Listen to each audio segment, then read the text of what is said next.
What's been happening with you? Well, several things. Um, I finally decided that uh, the Provigil was really just not in my best interest. Hmm. And so I asked Susanna to just put it away. I Okay. guess that was 2.5 weeks ago. And for the first few days, no problem. Okay, well, I thought there was going to be some kind of um, boomerang effect. And then Yeah. last Sunday, and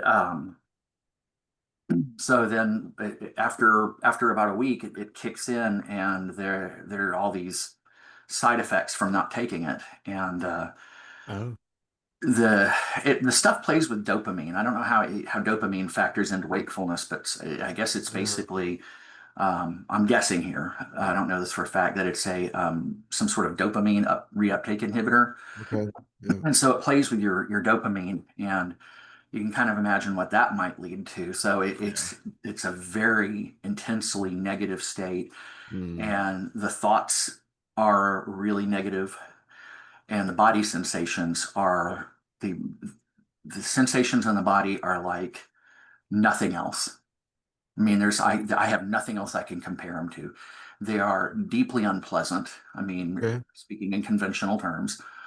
Um, and so much so that it is really hard to not get sucked into the thoughts and the sensations. And I've been really fearful and paranoid and Mm. insecure, and I've been sure that um, um, things are falling apart between Susanna and I, which they aren't. Mm. And I recognize they're not true. Yeah. Um, and I can stop and I can pay attention and I can kind of feel that.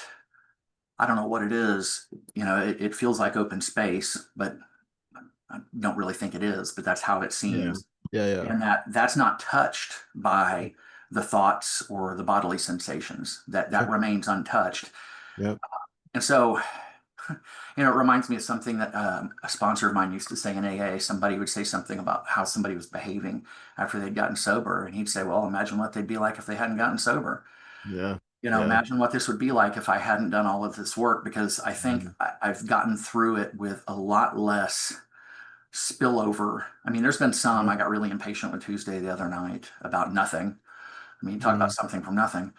Um, but it would have been a lot worse. I feel. I mean, I can't say for sure, but I feel like there's no way it couldn't have been. It wouldn't have been worse if I hadn't done everything that has been done up to this point. Mm. But it's still been a hell of a ride. Yeah. Um, and then while all of that's going on, Susanna's been having a really difficult time um, with all of the health issues that she's holding up under, and has gotten really discouraged.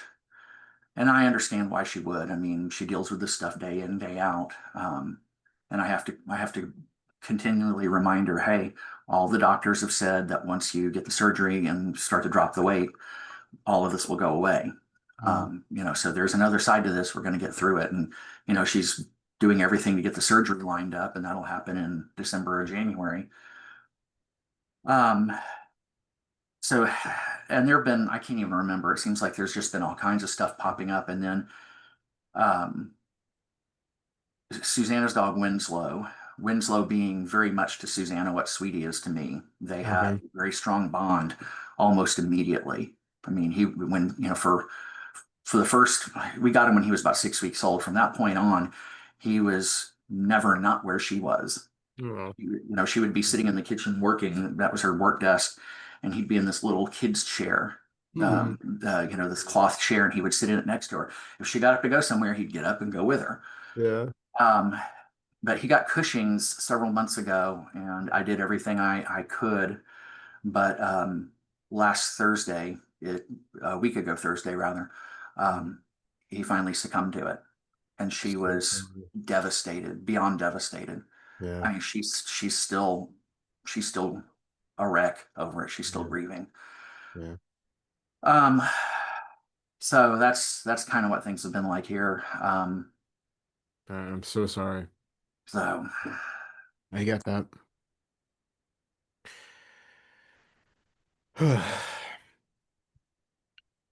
First of all, I think it's worth applauding the fact that even with everything going on, that you are, aware that the thoughts that you're thinking and the feelings that are there aren't necessarily true. You're aware of them, you're aware of how sticky they can become and how much you can be sucked into the story of it, but you have that perspective and you have that ability to sense something which isn't that. And that alone is really important. So that's amazing. It's good to have not lost complete sight of that even among, the running amok of the mind. The other good thing is that this hopefully shows in a really visceral way how what you take to be the normal functioning of Darrell is just a chemically induced state of being. And this is just yet another chemically induced state of being. This is where the brain chemistry is different, and all of a sudden the psychology changes.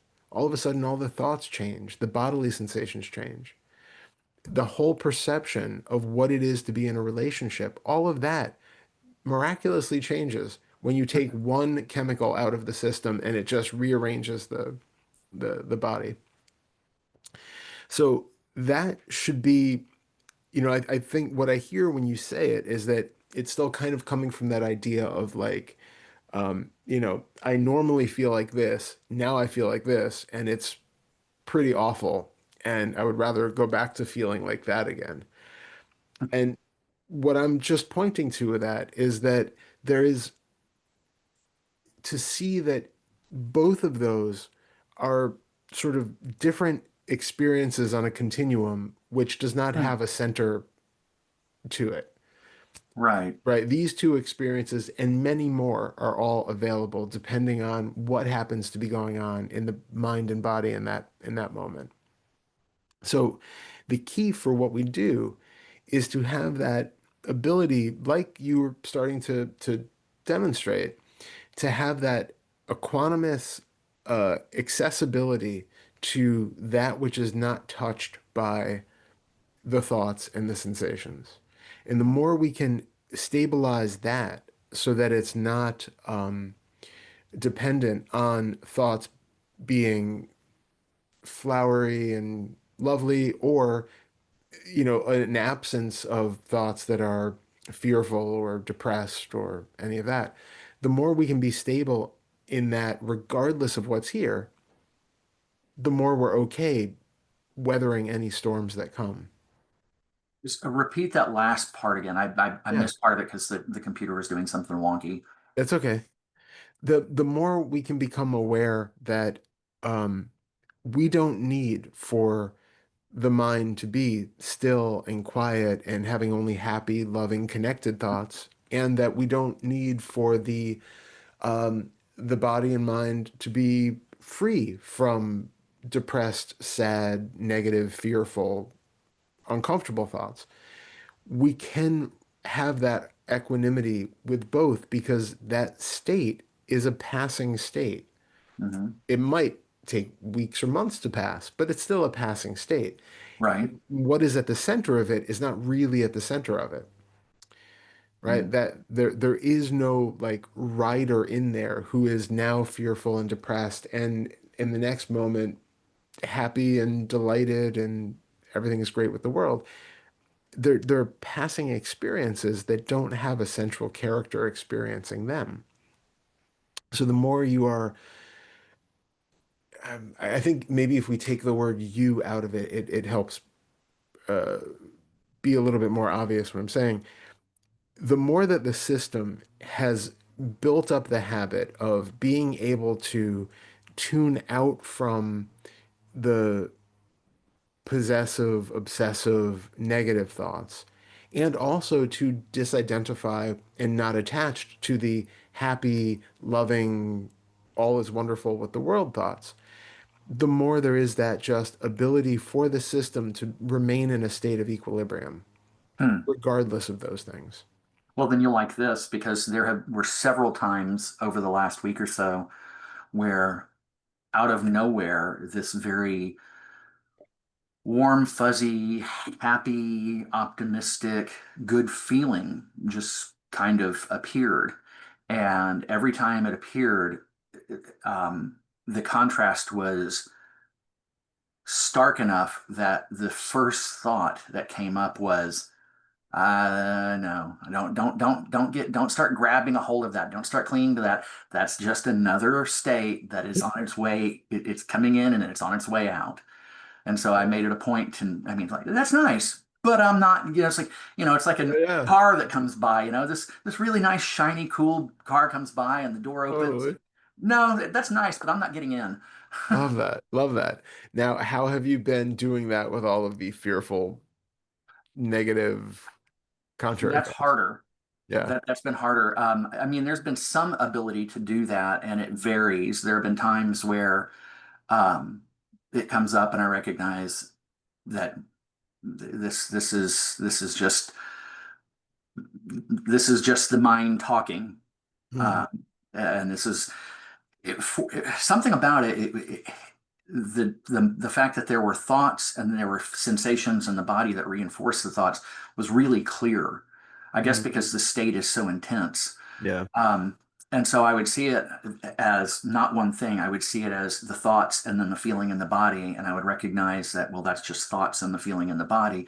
And I Hmm. could just go on about my business with that happening. But there were other times where I would say something to Susanna about, you know, I'm having a real hard time here. This is really uncomfortable. And, my mind is talking to me and, telling me this, that, and the other, even though I know it's not true. So, Hmm. sort of this indirect seeking assurance. So Yeah. it was a mix, you know. Yeah.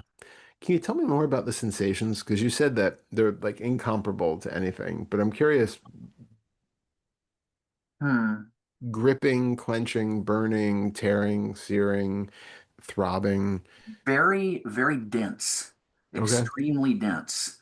Um, Dense and contracted, and hmm. It's like the center of it is somewhere in this general area, Hmm. and it's like it's so dense and contracted that it's like it's pulling everything else to it. So it's like Hmm. there's this feeling of of the body, um, and not necessarily physically, maybe more energetically.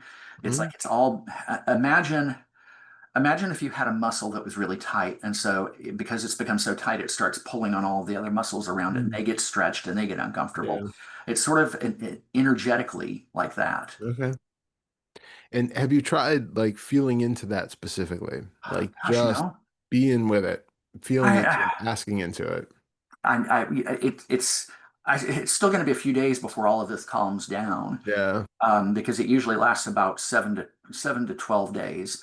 Okay. Um, but so I'll have some time to work with it. But up to now, I had completely, and it's funny because there were other things that would come up where, Yeah. um, because I was so reactive, I was so Yeah. sensitive, everything was so close to the surface that people would say things and there would be a reaction where normally there wouldn't. And so I would sit with a lot of those. I would take the time to, Nice. at least as much as I could, Yeah.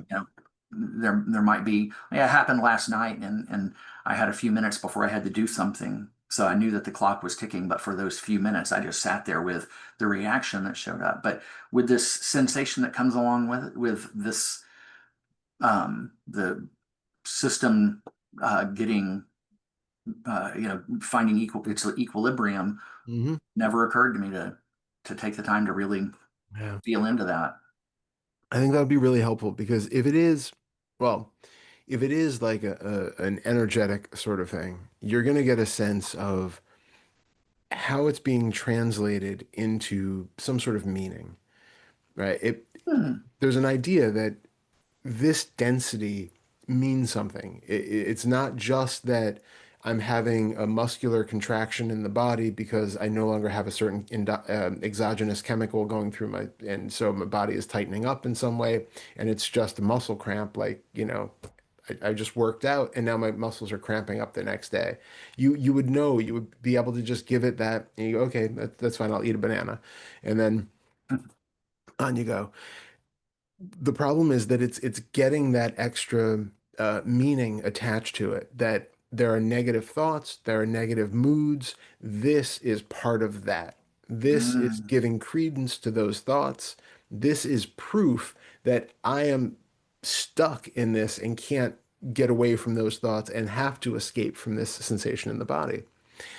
If the sensation was just something where you did a lot of flies in the gym the day before and now you feel tense, would that have a would it be experientially different for you to know that that was there, even for days, that density was there, or that tension was there? yeah, because the mind would have a story it could tell itself, and Mhm. so it wouldn't be something that was in any way threatening. It would just be, oh well, you overdid it, and so it's Yeah. going to take them a few days for the muscles to recover. Yeah. So why is the mind jumping to create a story about this being dangerous or problematic? Yeah, that's a really great question because, as you said some time ago, and I frequently remember, is that everything is inherently neutral. Yeah, You know, exactly. so So coming back to that, finding that where, okay, this is here, it has a valence of negativity about it, mm, but feel into it and, even ask into it. Sorry, you know, ask, welcome it, do the whole thing, thank you for being here. I feel you. I recognize you. I see you. Do you have any message for me? Is there something you would like to tell me? Go that whole route with it and just see if anything comes out. If it does, wonderful, go with it. If it doesn't, it's fine. Also, still notice that it's still just this dense sensation in the chest. It doesn't have to be connected to all of those thoughts that are coming up about relationships and other things. right, It's just the feeling in the body. The feeling tone of the body is something is different. It wasn't here before when you were on the provigil. Now it's here. There's clearly a reason, right? There's clearly a connection. I mean, if you went to the gym and the sensation wasn't there before, and then 2 days later the sensation is there, it's probably related to the gym. There's mm, probably some either biological, chemical, emotional connection. There's probably something there. Now, it might be that I don't know how often you were using the Provigil or what effects it was really having on you. It could be something where with the, if it was affecting the dopamine, that now you're experiencing things which weren't, they either might have been there and you weren't noticing them before, or they were not as extensive as they are now, or so it was a more mild thing that flew under the radar before. It could be now that the way the brain chemistry is, you're just more aware of uh, certain like negative characteristics of experience. It's like the whole thing of where we have that sort of selective perception where, when you're looking for a specific type of car because you're going to buy it, you start to see them everywhere. You get into that sort of habit of whatever we're looking for, we see everywhere. And yeah, if for whatever reason the mind is now in this kind of negatively valenced, negatively filtered state, you're now seeing all of the things that might have gone under the radar or might not have been taken to mean something inherently negative or sticky, and now it's getting that filter put on it. right, hmm, So being able to detach from all of it and just be aware that, okay, this is here. I can feel it. I can ask into it. I can have the full experience of it without falling into the trap of believing that it actually means everything in my life is shit right now. Or, you know, my relationship is falling apart. Everybody's out to get me. Whatever the thought patterns are that are coming up, this does not prove them. right, So the more you can be with it without having any connection or putting any relevance on it beyond the fact that it's just this feeling that's here in the body, and you can make space for that feeling in the body. It's all of those associations that don't need to be connected with it. And then you might start to find that all those passing thoughts, just like the good positive feelings that came up, they will be just as dismissible Mm. because there's no more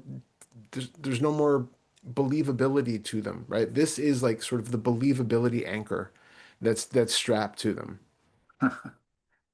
And the the central or key part of what makes it possible to do that is just feeling into it, correct? Yeah. Okay. Yeah. And hopefully, like I said, you can do it many different ways, but the kind of key insight that we get when we do this, no matter which direction, is that it is not what I once thought it was. It does not mean what I once thought it did, the sensation. If the sensation is there, the sensation is not even how I thought it was. It's like with any other physical pain in the body. The Mhm. more attention you put on it, the more you start to realize it's actually moving all around, it's shifting, it's changing, it's dense, then it's light, it has like a valence of negativity, and then all of a sudden it's like, oh, it's actually a little bit pleasant. No, no, it's negative again. Like all of these things are constantly changing, and the more we're aware of them, the more we can start to separate out and have that objective viewpoint where it's just sensation. And it's the same with this. We when we have the emotional sensations like fear and anxiety and sadness and all of those things that have like really strong physical components to them, unless we really recognize that this is just a physical component, just a contraction in the muscles, just a feeling of queasiness, a feeling of temperature difference or churning or however we're experiencing it. When we get down to just the physicality of it, then it loses the meaning. And that meaning is the whole thing which has been making the entire uh, experience into a problem. The entire emotion, it basically creates the emotion out of some thoughts.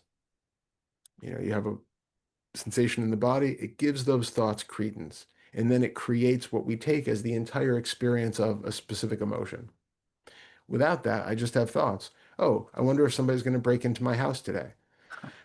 Then all of a sudden you get this feeling in the body that goes, somebody might actually break into the house today. Oh no, what am I going to do? And then all of a sudden that thought becomes more meaningful. Without Right. that, it's just abstract thought. Right. Okay. You know? Yeah. And I saw that, but it was the difference between seeing that and seeing how the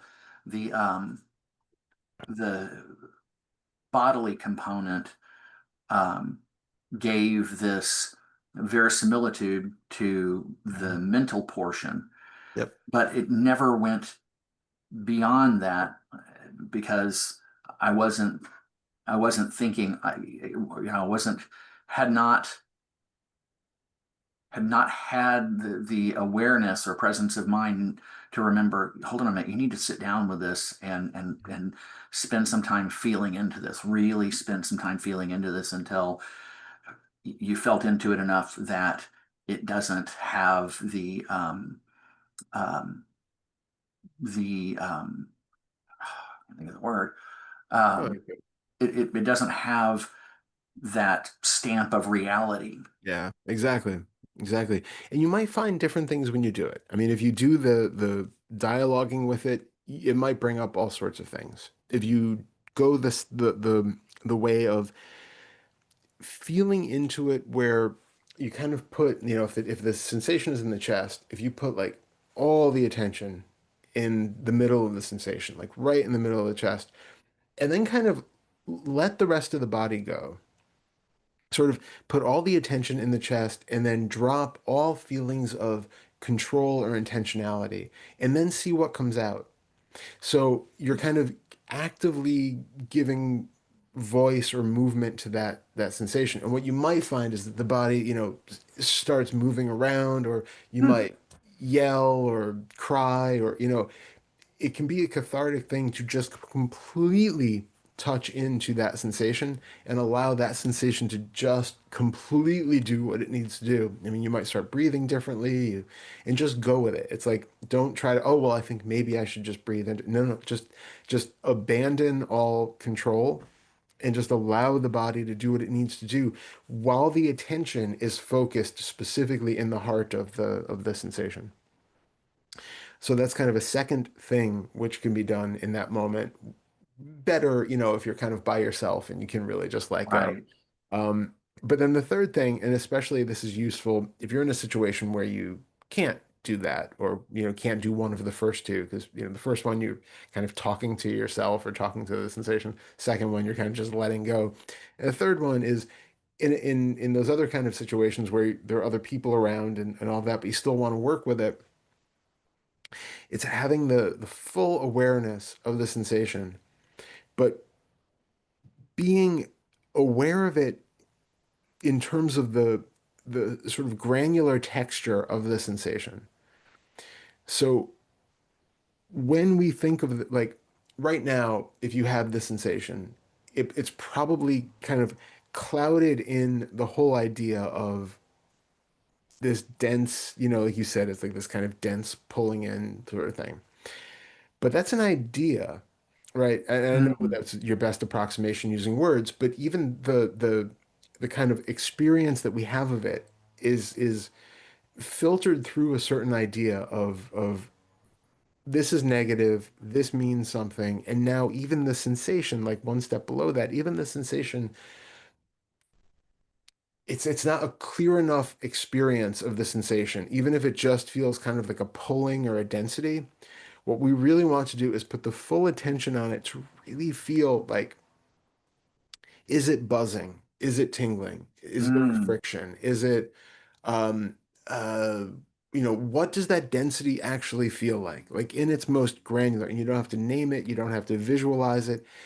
It's just feeling it in as granular as granular and as specific of a way as possible, so that you can just fully be with that sensation. And again, it's the same thing we do with pain, where it's like when you were really, really clear without any judgment, either way, positive or negative, no judgment, just being very clear on the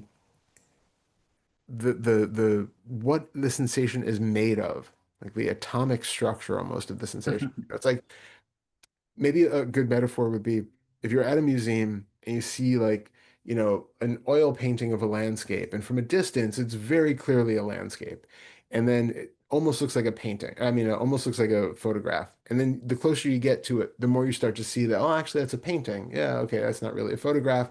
And then you get closer to it, and then you can actually start to see individual brushstrokes, and you can see individual little dots. And then you get closer and you Yeah, see grains of the canvas, right? And it's like zooming in to where you're really, really clear on what is actually being experienced underneath all of those thoughts of landscape, forest, painting, brushstrokes. Get really, really into it. And then that frees up all of those other layers because now you can't look with a microscope or a magnifying glass at a canvas and be convinced that it's really an image that you're seeing of a landscape, right? It's not anymore. It's like a couple little dotted specks of color.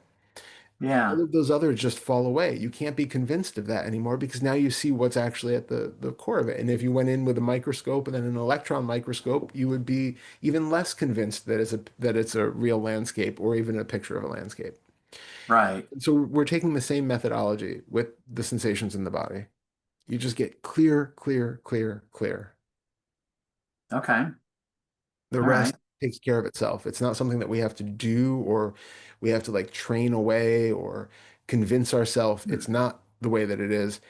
That disillusionment happens spontaneously when we are so clear with what's there. Just like you get clear enough on what the painting is made of, you no longer get fooled by the idea that it's a real image. It's a right? Same idea. Yeah, yeah. It makes me think of um, the old electron tube TVs, how it was made of red, green, and I think it was blue.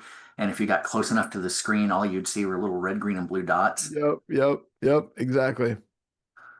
Yeah, I've actually seen even in some of the other ones that like the way that they build the pixels, you can see like even on the more modern TVs. that they have the three colored pixels lined up, and Oh, really? I yeah, didn't know you that. see some interesting YouTube videos where they zoom in and break them apart and do interesting things with them. Huh. Yeah. Well, you said something, and this is an aside, just kind of well, that's kind of interesting note. And I can't remember what you said, but it seemed to be in line with something that Susanna said to me a couple of years ago, right around the time that you and I first started talking in this context. Um, that the coffee and or the caffeine and the Provigil seem to bring up these all these feelings that seem to kind of tap into this well of feeling and emotion. And I had said something to her about that, and she said, well, just because those things are bringing up those feelings and emotions, it doesn't mean they're not real. Mm, And I was just dismissing them as chemically induced, and when she said that, it was like somebody turned a light on me. Oh, and so I treated it completely differently from that point on. And I found that, much to my surprise, it really was those the influence of those chemicals brought all kinds of stuff right up to the surface. And I was able to get in touch with and feel and work with stuff that I hadn't even been aware of being there. yeah. I did so much of that for a period of time that, even though coffee still makes me uncomfortable when I have it, or any form of caffeine, or same with the Provigil, um, it doesn't hit me as hard as it used to. It used to be just, I mean, there are times it was so unbelievably uncomfortable. Why am I doing this? Hmm. Why are you doing this to yourself? This is nuts. Yeah. Um, and it's not like that anymore. It's not like that at all. It's not even anywhere near as um, overwhelming an experience as it used to be, because a lot of that stuff's been felt and it's been processed and allowed to just kind of come up. And I guess when it comes up and you feel it and you see it, and it holds space for it, eventually it just kind of processes out and it's no longer a part of the system, is what it seems like. Yeah. Yeah, it's interesting. And it's hard to say because obviously every chemical works differently, every body is different. Hmm. Um, I would sort of add a second layer to, the question of or the statement that just because it's induced by a chemical, it doesn't mean it's not real. It also brings up the question of what are we considering as a real emotion or as a real issue within in the system, right? What is a real Oh, experience? yeah. Because there is a fundamental part where it's all actually sort of chemically induced, states of being. Well, yeah.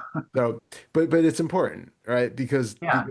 one of the things that can also be happening is, um, let's say the body has a proclivity for like anxiety, right? And but for whatever reason, you're not feeling a lot of anxiety and you kind of go about your normal life and things have kind of evened out and it's fine. But then you smoke weed. And for you, that the weed is a triggering of anxiety. It Uh-huh. doesn't necessarily mean that anxiety is like currently an issue in your life or even something which Right. maybe is really underneath the surface, but the chemical interaction with that in the body creates what's taken to be a state of anxiety. And so when you ingest THC, you end up with a state of anxiety in the body. Now, Right. it can be useful to acclimate to that. If you're somebody who wants to smoke weed a lot, then you can work with that and kind of acclimate just as you did with the caffeine or the Provigil. You're kind Hmm. of learning on how to cope with the negative states that come up when you're there. And it might actually help if you're doing it in like a sort of wise, mindful kind of way. It can actually lead to dealing better with other emotional states when you're sober or when you're not on anything. So it's not that it's without benefit necessarily, but it's also something which I think we have to be careful that if we experience something on some sort of chemical, it doesn't mean that it's inherently a part of the system. It just means that it's there when we take that chemical. Right. It does give us an opportunity to work with things. You know, it's like people who take ayahuasca. You're going to Right. come in contact with lots of things that are not there in your daily life. And we can't even say that it's necessarily a part of your subconscious or functioning normally, but it's something which comes online when certain exogenous chemicals get introduced to the system, and then it creates this. Obviously, what it creates is kind of based off of all of our prior conditioning, and it is going to reveal something in that nature because it's our creation, you know, from our mind. Um, but in terms of like, yeah, I think it might be easy for people to kind of mistakenly take on the ideas of um, if every time I drink a lot of alcohol, I get depressed, I must have to deal with depression. Well, it's also part of the nature of the drug to, Right.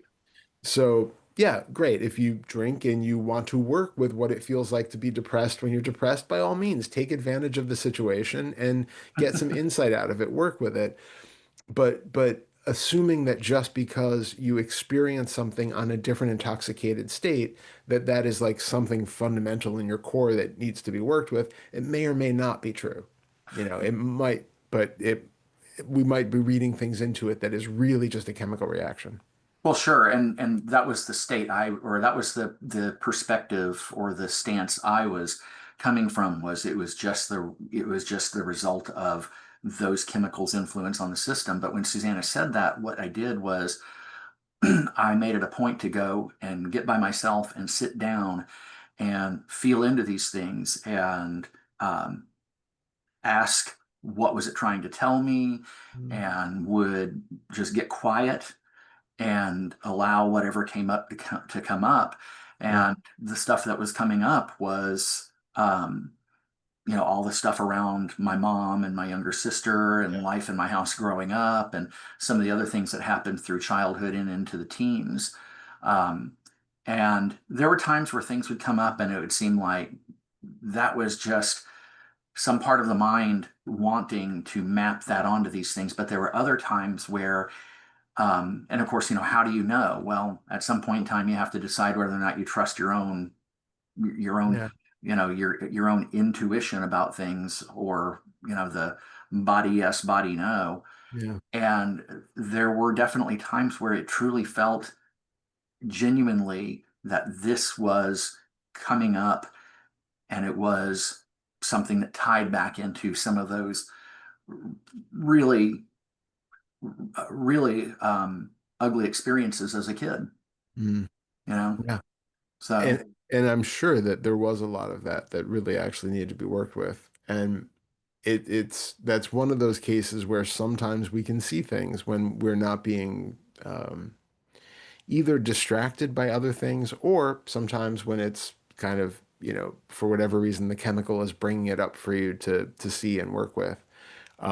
So that is really helpful in those instances. It's yeah, yeah, it's really a case by case basis where you have to, you know, kind of be mindful when you're doing it as to yeah, which is the most reasonable explanation. explanation. Yeah, Yeah. yeah, Well, the other side to that is that that stuff doesn't really come up anymore. yeah. It used to be, for instance, I would have caffeine and I would just become really weepy. And this went on for years. Interesting. And now I have caffeine, and that you know what? I would have caffeine, I would become really weepy. You and I started working together. I would start exploring that, investigating that weepy state. And all of this stuff has happened and has been done over the last couple of years, and now I have caffeine and I don't feel weepy Yeah, at interesting. all. I Yeah, mean, zero, yeah, none. yeah. It's so interesting. Yeah, Um, and it's really all connected. Obviously, we can't do this kind of work without having effects across all different altered states that we might find ourselves in. sure. You know, it's reconditioning the whole system. And it's why I think it is helpful if people are indulging in other types of alternative states, that is really useful to do it mindfully and be aware while you're doing it what it brings up and work with it in whichever way seems responsible and relevant in that regard. Yeah. Well, it's funny because I'm not really a big fan of cannabis. I'd rather be clear-headed. I don't feel like being sleepy, Yeah, yeah, et cetera, et cetera. yeah, But I had some, I guess this was a year or more ago, and you and I had been working together regularly. So I laid down in bed in the dark, and it was all just about exploration of the self. What yep, is it? yep, yep, The kind of stuff that we've been doing. I mean, okay, so you think this is self? Okay, how is that self? And really digging deeply into investigating that stuff and taking apart the things that are taken as self. yeah, And it was so easy to, I mean, just so unbelievably easy to see so clearly how those things were not a self, and not just see, but it was also felt in the body in yeah, a very strong, very substantial way. yeah, And I remember waking up the next morning after that, and all of that, because I lay there for at least an hour, maybe more, doing that until I just finally fell asleep. yeah, And the next morning I woke up, and you know, it wasn't like a case of, well, that was the way it was then, and now because it's worn off, it's like this. It was a case of that really moved the project forward. yeah, I can still completely. see and feel everything that was seen and felt last night. Yeah. It was Yeah. in the system, and it was being carried by the system into the rest of lived experience. Yeah. Yeah. I think, when used like that, cannabis can actually be really helpful for both first and sixth fetter explorations. Oh, It interesting. really, because it messes with our perceptual system so much in terms of our perception of space, distance, our perception of time. All of that is very clearly not the way that we normally experience it Right. when you're on cannabis, right? So it can be really useful to explore all of those things. And the fact that you can very clearly see a lot of times on with cannabis that like the mind is connecting things which are very much not connected. Like I remember like back in high school, I remember it just being so like jarring with like be watching a TV show and then a commercial would come on and would not make the connection that the commercial wasn't part of the TV show. And so it would like be drawing these lines between this completely random scene that I'm watching and the show that I was just watching because it's like everything just becomes connected in that way. And you can see how the brain tends to do that and it changes the state of thinking so much that you can have some, if you can be mindful as you're doing it, you can have some really profound insights by using it as a catalyst to break us out of our normal state of function. Yeah. And similarly to how, I mean, people do like long meditation retreats because it puts you into a different state, Hmm. and things become more apparent when you're in these kind of altered states. And whether it's, dancing for 12 hours or, rhythmic drumming or breathing exercises or whatever it is that puts you in that kind of altered state so that you can experience something different. Cannabis is one way that if you, again, do it using it in the right way, it can have that kind of effect for you. And there are definitely people who use that uh, medicinally in terms of the spiritual pursuit to kind of break out of those preordained beliefs that we have about the way that I am and the way that the world around me is. And we can really see how much of it is being constructed in the moment by the mind. I'm hearing what you said makes me kind of curious about revisiting that, but there's another part of me that really is concerned about it just being kind of a diversion. Yeah, well, that's the thing. And I do kind of make a distinction between like cannabis and the other psychedelics. And I'm not opposed to people using the other psychedelics. I think that I've heard a lot of stories where people get a lot of benefit out of it. The problem is that with a lot of those, they really get taken to be almost an end in themselves. Because you can Hmm. take LSD or ayahuasca or other really strong psychedelics and have experiences which in and of themselves seem like an awakening experience. You can have these Huh. experiences of unbound consciousness and unity and boundless love and all of these things. And when taken like that, they get taken as a belief that, okay, this is the way things really are. Now I have to do everything I can to meditate and practice and get back to that in my daily life. And that's where people start to get into the trap of expectations because they think Oh. that awakening is going to be like a permanent psychedelic trip, which it's definitely not. Right. And that they believe that just because they had the experience on the psychedelic, whatever it is, that it's true. That I felt it and it felt more real than anything I've ever experienced in sober life. So it Hmm. must be true. That is the real thing. And there's actually the really interesting brain chemistry as to why certain experiences like that get marked as feeling truer than true and more memorable than ever. And it's a super interesting thing. It's multiple different regions of the brain, and it basically it's like, you know, the thing gets taken to be so novel that it gets stored in the hippocampus in a way that is like more vivid and has more emotional connection to it than our normal daily memories. And so people who have those really blown out psychedelic experiences often can remember them years later just as vividly as when they were. And it's because it's literally been ingrained as, in a much more deep way than normal memories are, which helps give it that extra feeling of truth or importance. But all of which is kind of secondary. My point is that cannabis is useful in the way that you maintain or can maintain, depending on how much of it you use, a normal level of functioning. So you can have like, low levels of cannabis use where it's like you're seeing what is normally here in your kind of normal state. And then you can start to see the little ways, take one more hit of the vape or whatever. And then you can start to see the ways that now the mind is starting to shift things. Now my sense of time is distorting. Now my sense of perception is distorting. Now I'm not binding uh, the different scenes, like as I move my head around. Normally, when we're sober, even though our eyes are blinking all the time and our eyes are moving all the time and the head is moving and there are these little saccades where there's nothing happening, it's just black, the brain binds them all together into one linear experience. Right. Sometimes with cannabis that stops happening or it's less, it doesn't happen as well, and so you might start to notice that things can be kind of choppy and broken up.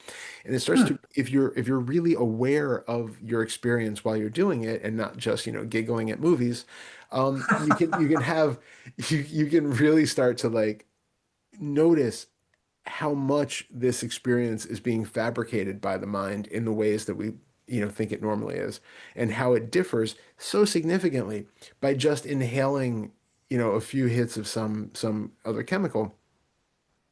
You can also do the self-inquiry and do all of the looking into what it is to feel like a self now and how that self on cannabis is different from that self in sober. Hmm. Where is the connection? Where's the difference? And then you can go further and further. And, if you are using more and more higher doses as you do this, then you can still keep maintaining that sense of like perspective and um it's not about having this completely psychedelic experience. It's about being able to break down more and more the sort of foundational beliefs that we have about the reality of our experience in daily life. So it's just to call into question, or it's almost like a tool for deeper inquiry, um, with less, I don't know. And I don't know, would be curious to actually talk to people who haven't done a lot of inquiry and haven't done a lot of meditation stuff, but have used it, low doses of cannabis with inquiry to see if that is as effective for them as for people who have done like many years of inquiry and many years of meditation first. Um, Hmm. it- and I don't know. I don't know any statistics on that. I don't know if anybody's done the study, but it would be really interesting to see if it would be useful for people.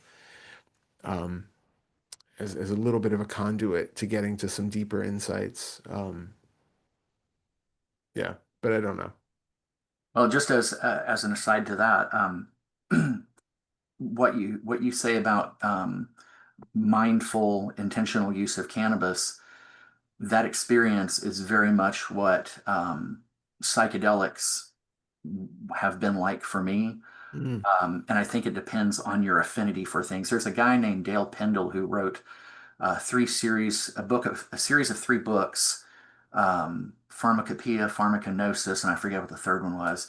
And that's a big theme that runs through his books is how different nervous systems, different people have an affinity for different chemicals. I And see. if you find one that really works for you, that you have an affinity for, that's the one you should go with. And um, I've always had um, a real strong affinity for those, especially mescaline, Mm, but the others too. Whereas cannabis, I was surprised by how useful and beneficial it was, but I don't know if that would always be the case. So, yeah. but anyway, I mean, for the meantime, right now, that's not even really. I don't know that I really want to explore that because right now what I have been doing has been getting results. It has been effective, and for the time being, I don't want to do anything to mess with Yeah, yeah. a very effective formula. Absolutely. Yeah, and it's absolutely not a necessity. Um, Yeah. yeah, no, but it's something where if people are inclined to it, I think there are useful ways to incorporate it into practice. That there are some benefits there. So there are two things that I wanted to make sure that we kind of um, went over, Hmm. uh, especially in light of the fact that it's going to be really hit and miss for several months. Um, I've been thinking a lot about this idea of self-sufficiency, Mm, um, because, we've got some dates set, but we don't know how yeah, things are going to play out. yeah. So that has become kind of a priority is self-sufficiency, how to do the work that we've described up to this point as well as I can on my own. And I don't have the benefit of 20 odd years of doing this the way you do. I mean, yeah, I've been meditating since, or had until a couple of years ago, I'd been meditating since 2004 and had been doing various practices, but inquiry, the way that you and Pernilla and some other people do it, is really, it has been new to me. I, Hmm. and that's not how things had been done, and that's not how things have been focused. So it's something that I'm still, I guess, I'm kind of a neophyte in Yeah. most ways when it comes to this. I've and I feel like I kind of hit a wall with 4 and 5, and so I've gone back to Pernilla's Fetter 2 material and have been going Nice. through videos, um, just going with whatever seems to jump out at me at the moment. The most recently, I've been going through her video on the toxic starting point, and I've been just Mm, very incrementally. I never watch excellent. more than maybe 15 or 20 minutes at a time. Yep. And then I often go back and watch that 15 or 20 minutes again before I go further It's really good. because I really, I could be wrong, but I just have a hunch that the difficulty around 4 and 5 is like you said, and like she says in that video, and she says it in other places, that there's something in Fetter 2 that needs to be um, revisited. Yeah. Um, and so that's kind of the game plan for the next however many months is to figure out what's going on there to hopefully be able to go back to Fetter's 4 and 5 and um, I don't like the way this sounds, but it sounds kind of like goal seeking and expectation and all that. But to be able to go back to Fetter 4 and 5 and to be able to work with them more successfully. Mm. I Um, mean, and then hopefully, I mean, it's just an idea, you never know how things are going to go. If we get to a point in time next year, some point where we can uh, start to maybe have get back on some kind of semi-regular schedule, Mhm. to be able to get into Fetter 6 and go through the rest of the Fetters, um, and work with those so that I know what it looks like to work with all 10. Yeah, Um, but all of that's kind of predicated on really getting a handle on this 2/4 and 5 yeah. and the self-sufficiency. When it comes to the self-sufficiency, it seems to me the thought I had with regard to that is to just go back through all of our previous conversations a little at a time. We do definitely have a lot of stuff in there for you to work with. Yeah, I mean, we Yeah. have covered a lot of material over these 30 some sessions. Um, yeah, the key is really uh, it's kind of a funny thing to say, but the yeah, don't hear that the wrong way. Um, Okay.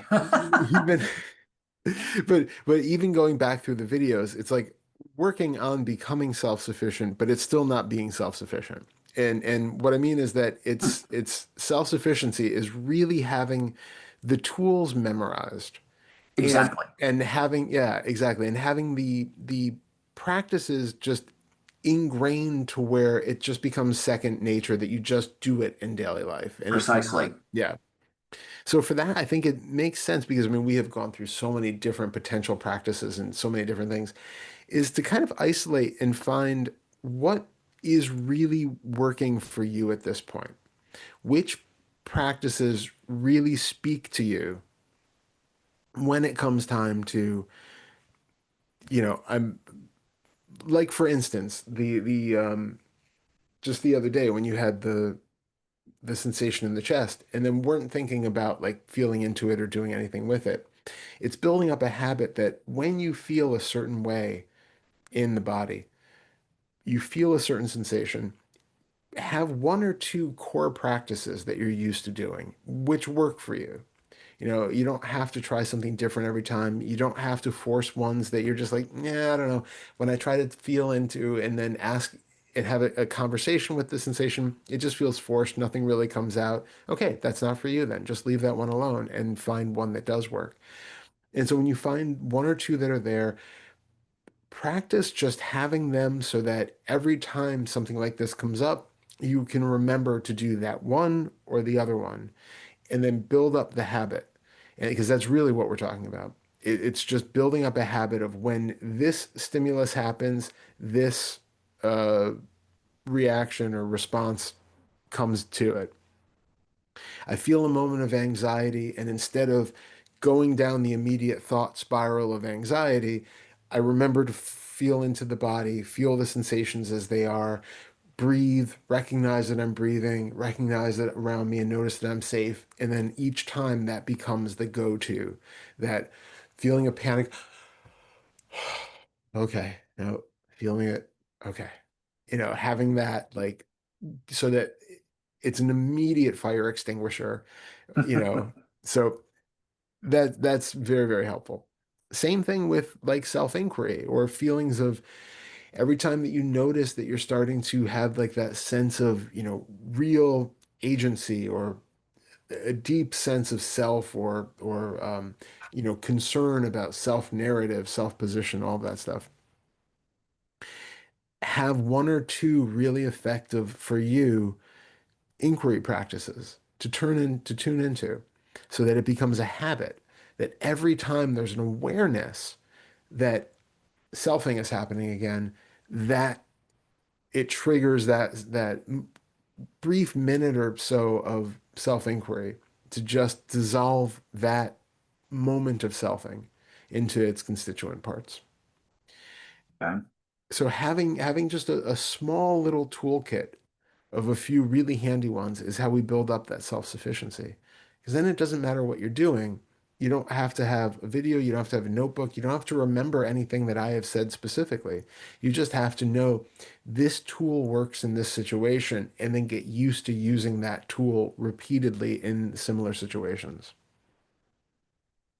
Okay, that makes sense. And some of that's already happening. I mean, there are times where things will will come up that there's this, it brings up a sense of um, needing to do something, needing to work with whatever's happening. And there will be, at one point in time, it would happen and I would feel lost. I'd feel adrift, like, what do I do?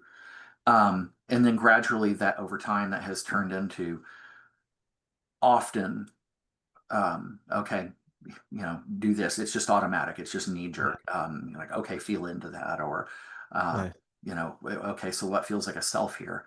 Um, and it happens more than it used to, but it seems like if something is, has a particular feeling of um, intensity or being uncomfortable or threatening, that it oftentimes gets in the way of the ability to recall how to Mm. work with it. But I think just having this conversation has already kind of set the stage for the next time something like that happens.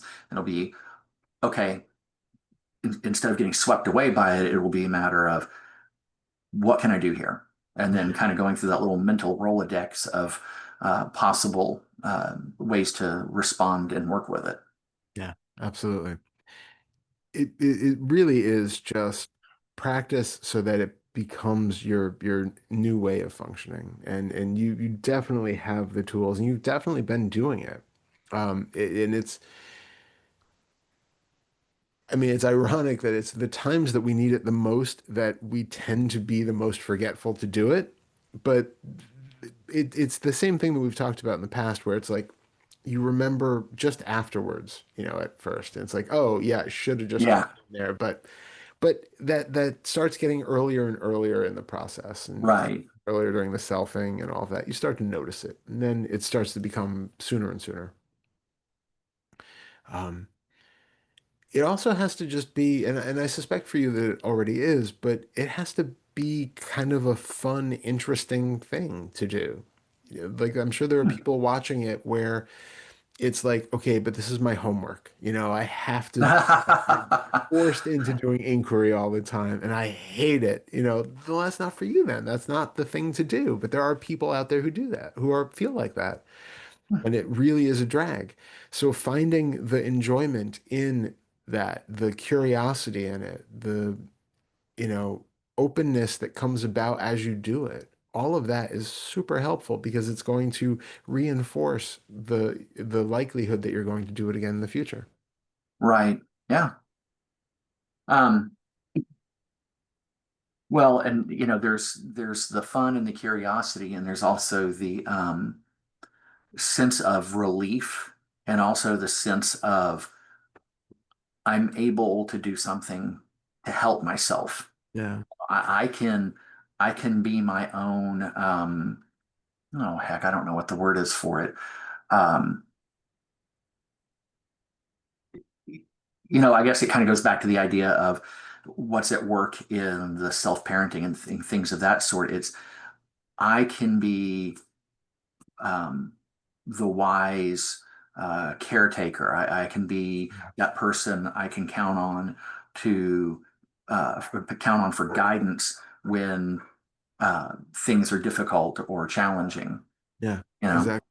and Exactly. those feelings are at least equally important. Yeah, Oh, come on.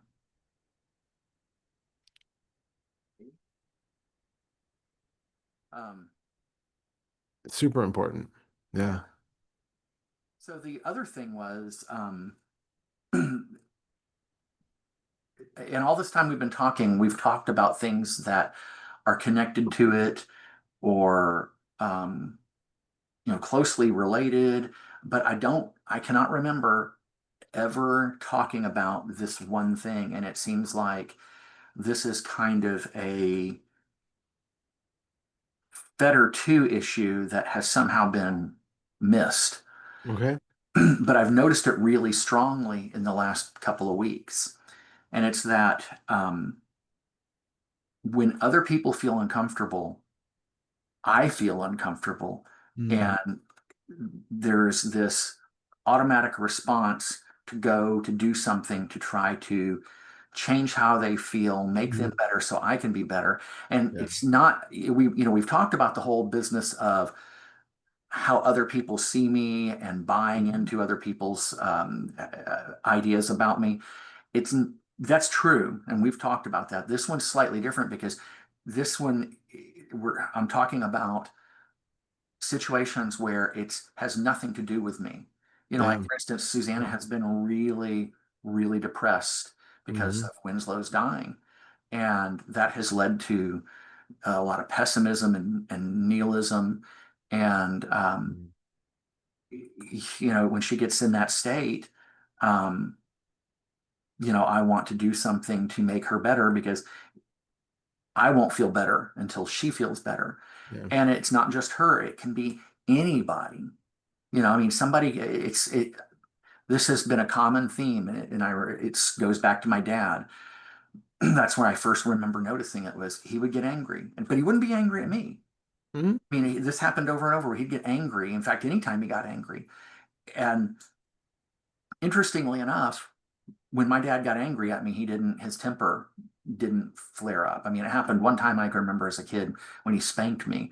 And I think I don't know this. This is just a hunch based on the way things went over the years that after that one time, he never was going to repeat that again. Yeah. I mean, in fact, he finally got to a point pretty quickly where he quit spanking me. It was my Mm. mom who would do that. So we're talking about him being angry at he burned something he was cooking, or he couldn't get something to work the way he wanted to, or his favorite team lost, and he'd get really angry. He never acted out anger towards me. So when Mhm. we're talking about his getting angry, just to make sure we're clear, Yeah. these were situations that I was not involved at all. I mean, if I had never been born, that would still be happening. Yeah. Um, but I somehow learned to make it about me. Somehow it was because of me, or I'm at fault, or I personalized it.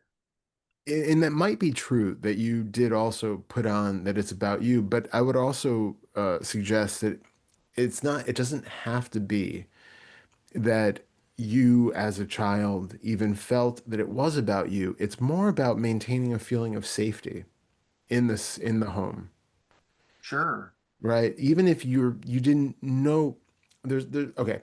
As an adult, you can look back and say, okay, but he only spanked me once. He didn't know it. But you didn't know as a 5-year-old what the future moment was going to hold. Right. He's angry. The next moment could be dangerous. I We're see. always putting ourselves in the middle of it, whether we intentionally create a story out of it or not. If there is turmoil in the house, I feel unsafe. That's what it boils down to. So as a kid, anybody in the house that is screaming, slamming doors, getting angry, whatever, it creates that feeling of unsafety because it's unpredictable. Somebody is evidencing some emotion, which sometimes can lead to violence outwardly. Otherwise, it might lead to something more subtle, like him withholding of affection from you. When he's angry, he doesn't say, "Nice job, Darrell. You're a good kid." When our other people who we live with are acting in a way that's uh, frustrated, sad, angry, any of the classically negative emotions, their response to us is going to be different.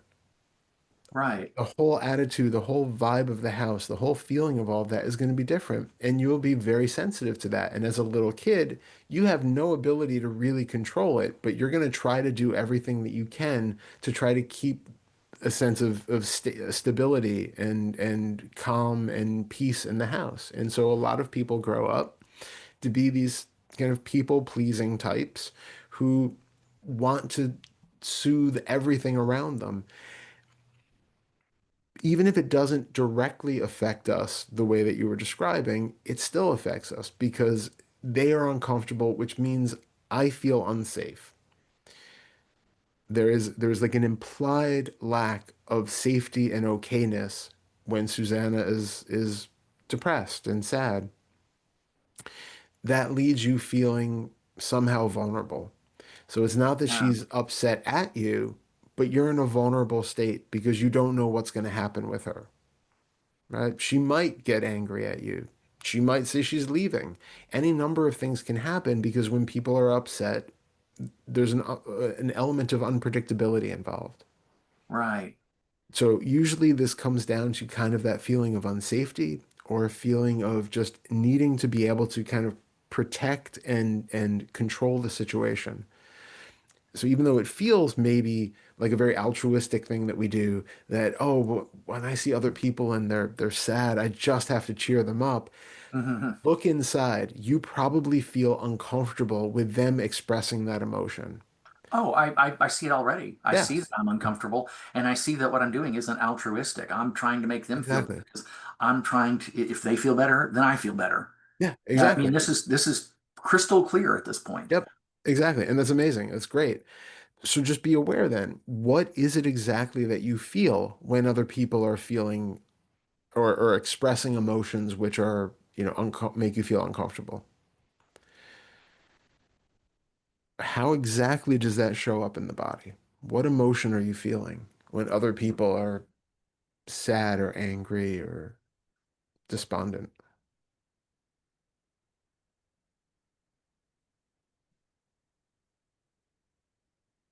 And so when it comes to the question of how does it feel in the body, Mhm. um, then that's if possible, take the time to go get someplace where I can have some silence and just feel into that feeling, like you were saying earlier, where Yeah.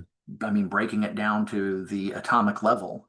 Yep. Yep. And even in the moment, if you're in the room with her and she's being a certain way, just see if you can tune into that discomfort that you have and feel like what is we kind of start with the outer layer and then work our way in. So when you're in that situation with her, you can feel okay, it's not just discomfort. Specifically, I feel a little bit unsafe right now. I feel a little bit anxious. I feel a little bit, I don't, do you have a sense of like what the emotion is that you feel when you're in the room with Susanna and she's expressing her grief and how upset she is?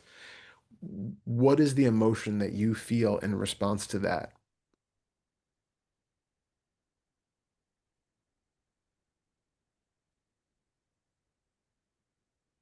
Hmm.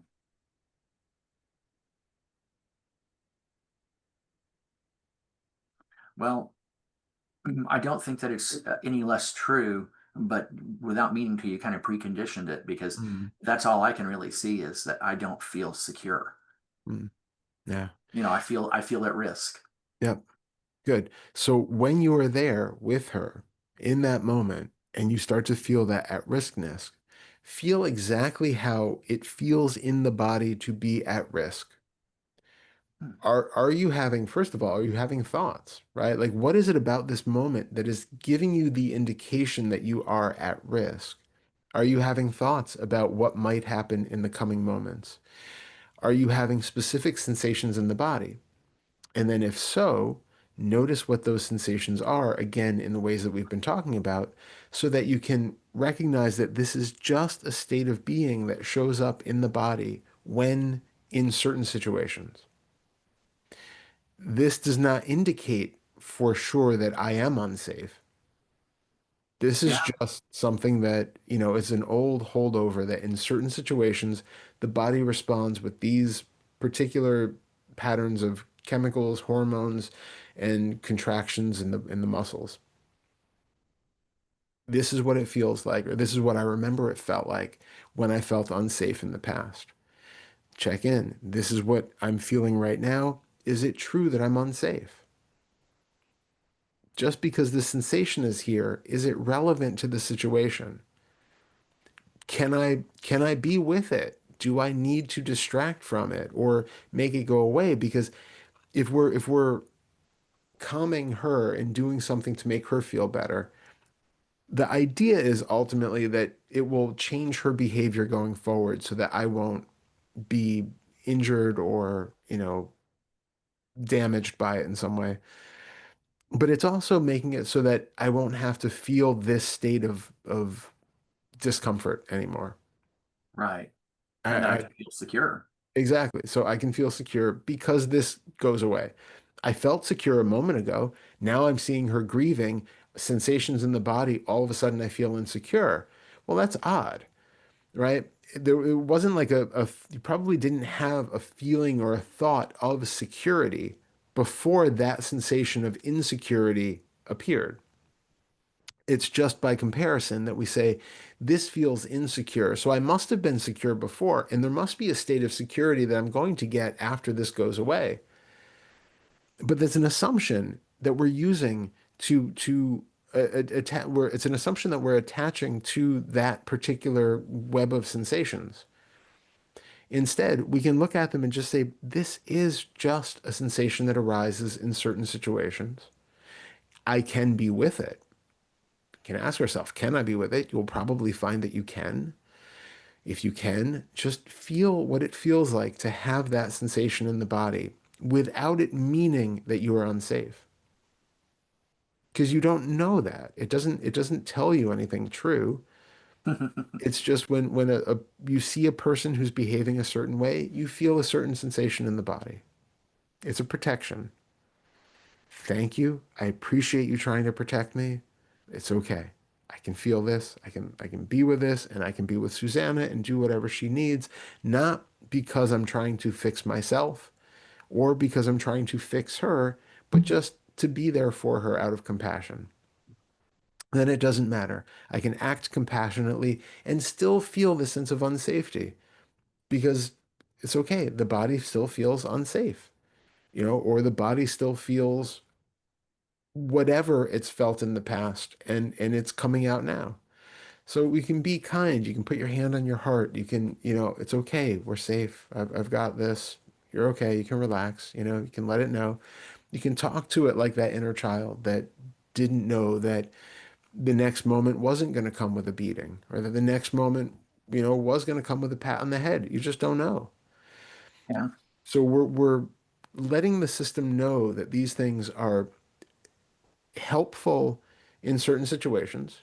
You're, in a dangerous part of the neighborhood at night and you see something, somebody's approaching you or whatever. It's normal to get that feeling of like, oh, okay, I need to be able to run now. That's useful in life. Having your wife grieving over a dog and then feeling like you're unsafe because she's showing emotion, that's something that's not as adapted to daily life. It's not as practical. So for that, you can be like, oh, it's okay. You're safe. I can relearn the behavior of what it's like to be around people as an adult, to be around people who are experiencing emotions. Right? Because what happens is we're still basically approaching adults who are having emotions from that state of the vulnerable child. Hmm. Now we need to relearn what it's like to approach other equal adults from that state of being an equal adult. We're not in the same place of vulnerability that we were then. And I wonder if it's worth noting to myself, in the interest of helping to create a foundation for a sense of security, that 99.9% of the time when I experience that feeling of being unsafe in response to someone else having strong emotions, that nothing happened. Hmm. Yeah, absolutely. Yeah, it is. And it's super relevant both to remember that and this did not lead to anything the last time, did not lead to any other time I can remember, outside of maybe one or two in the certain highlights. But remembering in the moment now that I'm actually safe. I am safe even with somebody else across the room crying. I am safe with somebody else across the room yelling. There is nothing inherently dangerous even in that moment. Obviously, somebody's waving a gun around. Yeah, it's different. But but within reason, we tend to overly dramatize the danger of a moment when we are actually safe. But it's because we're coming from that same very young, immature starting point where adults are these huge creatures up there that are, you know, capricious mentalities. We have no idea what the hell they're going to do from one moment to another. They could be, it's just absolutely uh, loving and wonderful one moment, and the next they're throwing a pot across the room. Like, we don't know. And so that leaves us feeling really vulnerable. Now we have to realize we're on eye level. The people who we're with, it's a different Mm. situation. We're not looking up to them anymore. We're looking straight ahead. Well, you probably remember my telling you this several sessions back, and it's still a work in progress with regard to what we wound up talking about that.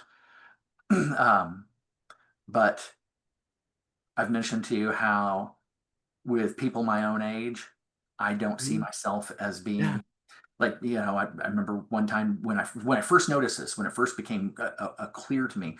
I was talking to a woman at the grocery store, and I noticed that she was an older woman, Yeah.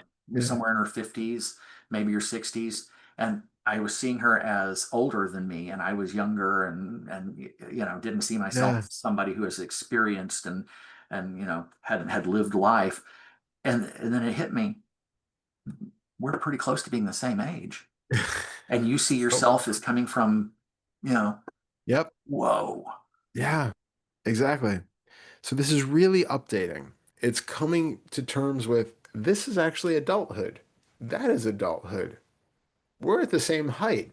The ways that I've been viewing other people and other situations was from a very diminutive perspective. Now we can expand to take up the full space.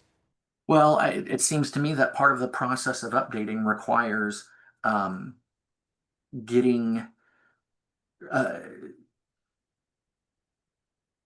it's going to necessitate being able to um, get some sense of security in these situations where other people are upset in whatever way. Yeah. Yeah, and it's really noticing like, okay, actually, that person is upset and I'm still safe. That person is upset and I'm still safe. I can handle this. I feel sensations in the body. It's okay that they're there. I can handle those sensations. I'm a big boy. Yay. Yeah. Having that ability to really recognize this does not need to be a certain way. This does not need to change. Whatever sensations come up in certain situations, they don't dictate the reality of the situation. They don't need to change for me to be okay. And they don't say that I'm not okay just because they're there. I want to let that sink in. Yeah, yeah. Don't say that I'm not okay just because they're there. Okay, all right. Hopefully that will come up at the appropriate time. Yeah, So I hope we'll so. see. I hope Um, so. um, but kind of going back to what I was saying earlier about Fetters 4 and 5 and 2, Yeah, what we're talking about now is, if I'm understanding it correctly, is a Fetter 2 matter. And largely. Yeah. and I feel like what I've been doing for a period of time is just kind of circling around Fetter 2 and then 4 and 5, Fetter 2, 4 and 5. And I don't know if that's something that happens to a lot of people or if it's just more or less peculiar to my No. experience. No? Okay. No, it's very normal. It's deep stuff. It's stuff that people go into therapy for decades to try to work with. There are some ways I think of doing it in a little bit more expedited fashion, and we kind of get to the point of it, but it's still stuff that needs to be worked with because it creates so much fundamental identification and Mm, really the entire way that we interpret the world, all of our interactions and relationships with other people, the way that we interpret everything that we see and experience, all of that is being conditioned by those basic second fetter tenets and experiences. So it's just normal. There's a lot to work with there. If what we're experiencing in life is constantly unsatisfactory, and if I'm constantly identified with it and at war with it and feeling all sorts of negative states that I'm battling against and need to change, that is all pointing back to a lot of second Feder work. Okay. And what you said, it hits it right on the head for me is a way to do it that's more expeditious, Hmm. you know. And I know on one hand you can't rush or hurry anything, but at the same time, it seems like it's in the best interest to do to do it as efficiently as possible and not linger any more than necessary. And I am very much about that idea. I get that. So, how do we do that? I Well, mean, right now, like I said, I've gone back to, Pernilla's Fetter 2 stuff and looking at that. I'm talking with you about this, that, came to my attention here in the last couple of weeks. But it just, and you touched on it and you said it differently. It just feels like a bottomless pit. yeah. Well, I think a part of it is, so there are two things. One is to not continue to make mm, too much out of the supposed reality of what you're experiencing when you do this. Huh? Well, I know. Sorry, that probably wasn't the easiest way to say that. When you say about having like, the bottomless pit of these experiences, Uh, it feels like it makes the emotion or the trauma or the past real. so it's reifying it. It's reifying it, exactly. It's making it so that if we imagine that it's a bottomless well of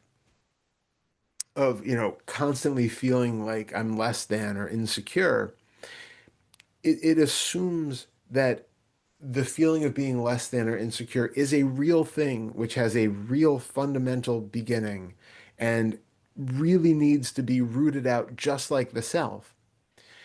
If we go at it that Hmm. direction, it makes it into a thing.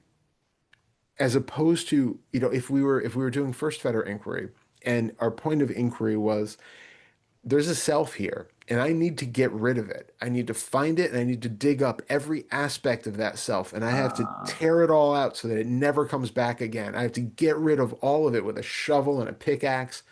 There's no fucking self there, right? It wasn't there to begin with. right. In very much the same way, the certain patterns of behavior that we're talking about have no inherent nature to them either.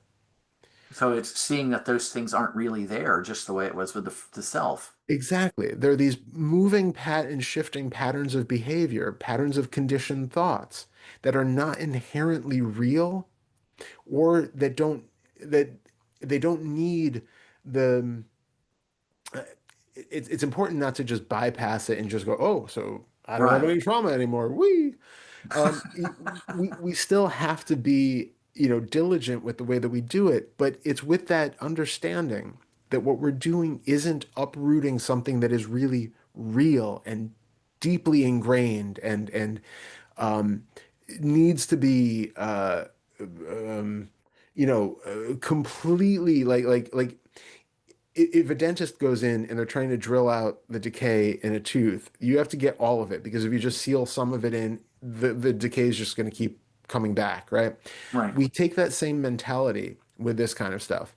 We go in with the idea that it's like this deep, deep well of shame and regret and all this, and I have to see every aspect of it and dig out every little bit of that decay and get rid of all the bacteria and flush it out so it's totally clean. Instead, we can be working on these things in different ways, but still seeing that there's no reality to that decay. There's no reality to the shame. There's no reality to the unsafety or the fear. These are conceptual ideas which have grown out of certain circumstances. We have certain sensations in the body, certain thoughts that come about in certain situations, and these are conditioned patterns of behavior. From that perspective, seeing through the quasi-reality of that can help to alleviate so much of the effects of it and actually start to retrain the behavioral systems. We start to work differently because it's not a real thing that's in there like bacteria. It's just an idea. It's a pattern of behavior. The second side of it, I think, is to keep really to the second aspect, which is important to keep in mind as we're doing all of this stuff, is actually the sort of first fetter aspect. Because when we go into the second fetter stuff, it's really easy to go down the like talk therapy rabbit hole of like, this is my past, this is my history, I have experienced these things, it's real, and I need to talk it out. And that, and for some people, for at certain points, talk therapy is great, and I'm not putting that down altogether. But the more we are reifying the self in our second fetter work, the more bottomless that pit becomes, basically, because we keep creating the sense of self, who we are supposedly trying to liberate from all of its beliefs about itself. So yes, I'm looking to see it. There's no self, and I'm also very sure that something terrible happened when I was 5, and I can never let it go, and I can never get over it. Well, who is the one who can never let go and never get over it if that self really doesn't exist? So coming at from the perspective that this all of this second fetter work is not being done by a self who needs to free itself from its past, but instead this is just another pattern of conditioned behavior. It's part of the totality. It's part of absolutely the conditional web of everything. Having that as a starting point so that you can still do the work, but it's not my work about my past in a deeply personal way, coming at it from the collective as opposed to the individual changes the entire perspective. Remembering that it's not about the life story of one particular unique self, but rather this is just one part of totality that has these interlocking patterns of experience with other parts of the interlocking totality of everything. Seeing it from that standpoint starts to allow us to let all of it go. And you can really see through all those aspects that seemed so personal, so much mine, and so sticky, and so self-defining and self-limiting. So the more we come back to the no self aspect of it and the interconnected aspect of this experience, the more we can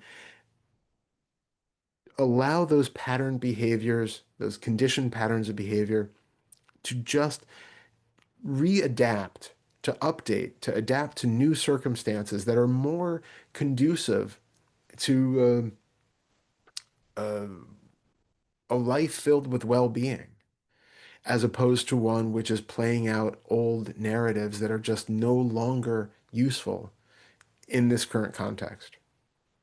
It's like if you grew up in, you know, Antarctica and then decide that you're going to move to the equator, you don't continue wearing the same clothes. You don't dress the same. Like you have to update to the circumstances, and that's what we tend not to do. So all of this is Right. is is in service of that updating. Well, for sake of clarity, not just for myself, but also for anyone who happens to see this, Yeah. um, in a, if it's possible, in a simple way, how do we go about um, updating with regards to these things? Yeah, it is in when we sit and we were feeling fearful or unsafe, and we remember to tell ourselves to recognize the safety, regardless of the sensation in the body, that in the past has been our proof of unsafety.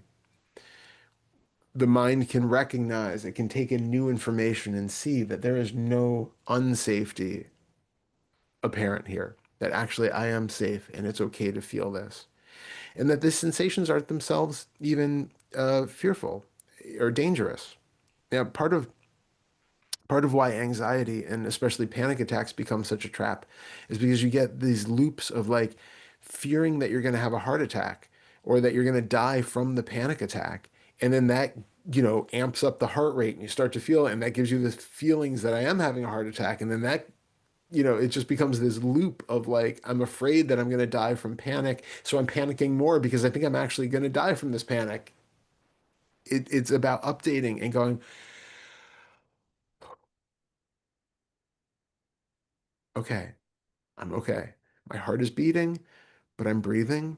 I'm alive. I'm safe. It's okay. Coming back to the present, coming back to what is really here. Having that as a practice where we keep remembering to check in with the present moment and see, does this moment match my expectations about it, my the way that I interact with it and address it. When people get really upset and they start yelling at cashiers, it's probably not because the cashier has really done something wrong. They're not updated to the situation. They're not acting in accordance with the situation. The person is feeling all sorts of vulnerability and lack of control in their life and all of these other things that are going on. And so instead, they take it out on the one person that they can unleash on. That is coming because it's they aren't in tune with the reality of the moment, right? They are so lost in their own story and their own emotions and their own overwhelm that they're not meeting the actual moment the way that it is. Here's somebody who's saying, "Have a nice day, here are your groceries," and instead, acting completely out of proportion to them. So it's coming in line with what is actually here and not what I'm dragging into it from 5 minutes ago or 30 years ago. Can I be absolutely present with what's here and react to it appropriately as an adult in a way that the situation warrants? It doesn't mean not responding appropriately in situations when you are actually in danger and need to flee, or being kind or standing up for yourself or any of that. Those things might actually happen, but it's when it's in accord with the situation. It's it's like the Zen idea of really being able to, on a dime, respond appropriately in the situation because you are absolutely there, present in the situation. You're not dragging in, yes, but every time I've been in this house or, seen this person for the past 30 years, they've always been like that, so I have to always play this role and I assume they're going to play the same role that they always do. And you get these dynamics that just go on and on and on, and never realizing that it's no longer relevant. They're a different person now than they ever were. This is a different person now than it ever was. The whole dynamic between them can be a different situation. We don't have to keep living out these same patterns. So that updating happens when we start to be more present with what is actually here, recognizing how much the conditioning is dragging up inappropriate or irrelevant emotions in certain situations, and then being able to be with them, have that wiser meta awareness that this is going on, but it's also not true. It's felt, but it's not real. It's felt, but it doesn't convey a truth about the situation that I have to act upon. It's just a feeling based on conditioning.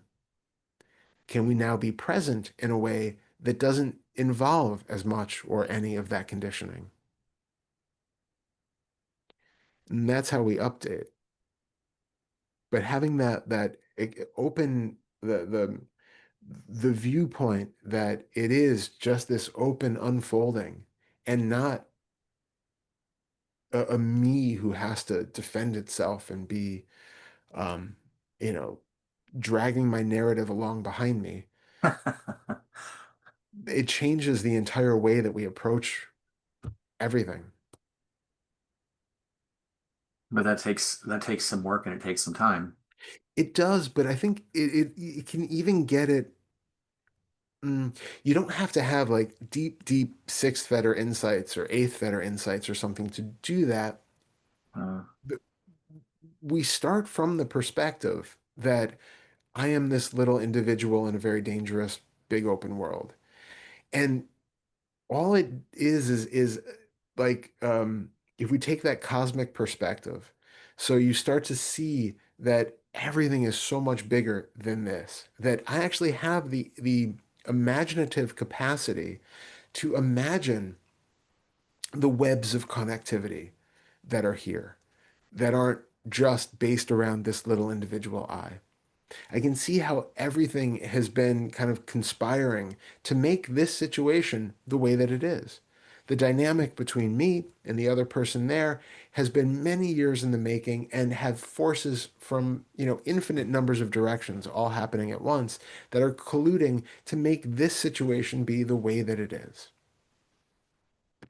We can get that intellectually, and even having that as an intellectual starting point is still a vast upgrade on the yes, but I'm here and I need to defend and I need to, speak my truth and all of that. Yeah, but it's all coming from a very limited understanding. The more we can entertain with some sort of temporary belief that the multi-dimensional, conditioned reality is true, the more easy it becomes to let all of these other very, very ingrained, very, very sticky personal attributes go. Then eventually we can also get rid of the beliefs that are there that we've picked up along the way. But, sometimes we have helpful beliefs too, at least for a period. Okay. Um, Hang on a second. Um, so the one other thing, one last thing really about this Fetter 2/4 and 5 business. Um, there's everything that you just said that we just talked about when it comes to kind of narrowing it down to what Darrell is doing. Um, uh, what are your thoughts, if any, on going back through Pernilla's Fetter 2 material with an eye towards figuring out what's hanging up 4 and 5? Um, does that seem like, in addition, adding to that, everything that we just went over, is that enough in and of itself? Yeah, I think the Feder 2 stuff is so deep, obviously, because there's so many different ways that we can go about it and so many different things that we are talking about with the Feder 2. Hmm. Because I mean, it's everything from, deep traumatic, actual traumatic instances from the past to just the toxic starting point, just the basic fundamental belief that we've taken on at very, very early ages. And all of the stuff that gets trapped in the body. And, there are so many different ways to work with it. So pick your medicine and then just, have at it for a while. I think it's important that whatever you do, we still maintain that idea of non-self, being integrated into it. So while you're going through and you're watching it over again and you're doing all of that, super helpful. But notice how much you start reifying the self and the past history as you are going into the work about the toxic starting points and your uh, belief that the past was the way that you remember it to be. All Mm. of that. How much of that is being ingrained or reified as you are doing this work? And every time you notice that it is, can you see if you can use the tools, but from a non-self perspective? Take that deep core of the person who has experienced and who needs to heal and who is going to then one day become enlightened and get past it. Take that sense out of it and see it more as this reconditioning of the system, where it took on, based on all of its conditioning, it got built into its biology, certain aspects of ways of dealing with the external environment. And that external environment includes not just nature, but also our relationships and the way that we are viewing ourselves in comparison to everything else.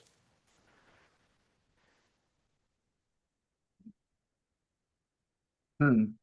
that is an impersonal process which has taken on attributes of personhood and identification. It'll take a little doing Yeah. to get comfortable or not comfortable to kind of settle into that because that hasn't really been how this has been approached up to this point. Mm, I mean, even if it hasn't, and I'm not saying this is the case, but even if it hasn't been hyper personal, it certainly has not been leaning towards being done from an impersonal point of view.